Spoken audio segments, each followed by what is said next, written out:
The recovery is actually starting with the Q4 of 5.6%. So recovery is starting. That recovery is premised on the policies that the government has taken. That recovery is going to create a very strong momentum. Now, the second thing is that we noticed that however much we tried to talk about the strategy to resolve the Eurobond, there was always some doubts. Why was there some doubts? A big portion of the market, especially our microstructure of the market, believed that the government will still go to the market to buy dollars to effect payments of the Eurobond. And that is why all of a sudden the market coordinated itself to speculate on the dollar, and they were buying as many dollars as possible to try and benefit from the time the government goes into the market. But I also found that when we were looking at where is the activity after the Eurobond, it was actually in the forex bureaus. It was not for those people holding dollar accounts. So in a sense, they were bidding the price. Now, the second part of it is that also potential investors would not come to Kenya because they are actually saying we cannot invest in that country because they have not resolved the Eurobond. So the market was acquiring what I would describe as a waiting option. You resolve the Eurobond and then let's come. So we needed a mechanism to dislodge the market from that waiting option. And that is why entering the market was very, very important. In fact, when we were doing the road shows, I was describing it as let us deal with the elephant in the room. So in a sense, we said, let's try to de-risk this Eurobond, and then we will see how foreign direct investment cases and even the exchange rate, how it will respond. And we have seen that it has responded very well. Now, there are three advantages for us entering the market. First, information was processed appropriately and it reflects what we had anticipated. So there are no gaps now. But the second thing is that we get refinancing, and even now we can supplement with the measures that we wanted to get to do. Your Excellency, but the buyback is still an option now because we got 1.5, and then it means that we still have to provide 500 million.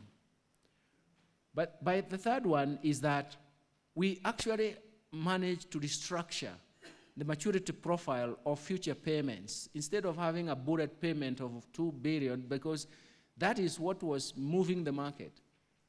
2 billion for that country called Kenya. Everybody anticipated that you cannot pay. And even the other side of the politics was saying they are going to default, just a matter of waiting. But even internationally, when there is a coup in Niger, the Eurobond price interest rates will jack, isn't it? So it means the market was not very well coordinated. So, but for us, we want to make sure that in future we are not beaten again by having such heavy ticket in terms of maturity. That is why we actually went for amortization in the last 3 years of equal amounts. In this case, 500, 500, 500. And which also plugs itself in years that we don't have other maturities. So that maturity profile is very, very important to Your Excellency in the future for two reasons. One, it can be seen that it's a maturity we can manage. And two, we can actually now start igniting a very strong liability management that is going to help us move in that direction. We are now in a more certain world. Secondly, we're now flexible to use all the other instruments that we wanted to use.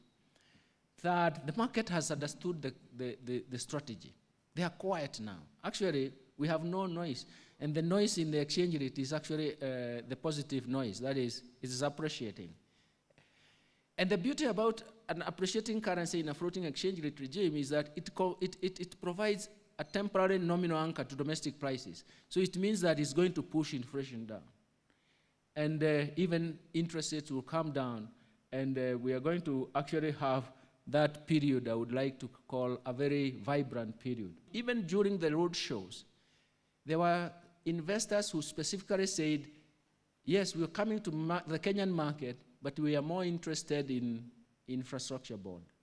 And we are also looking for future bonds. So foreign FDI flows, we also see it putting pressure on the exchange rate to appreciate. And for us, it's going to be positive.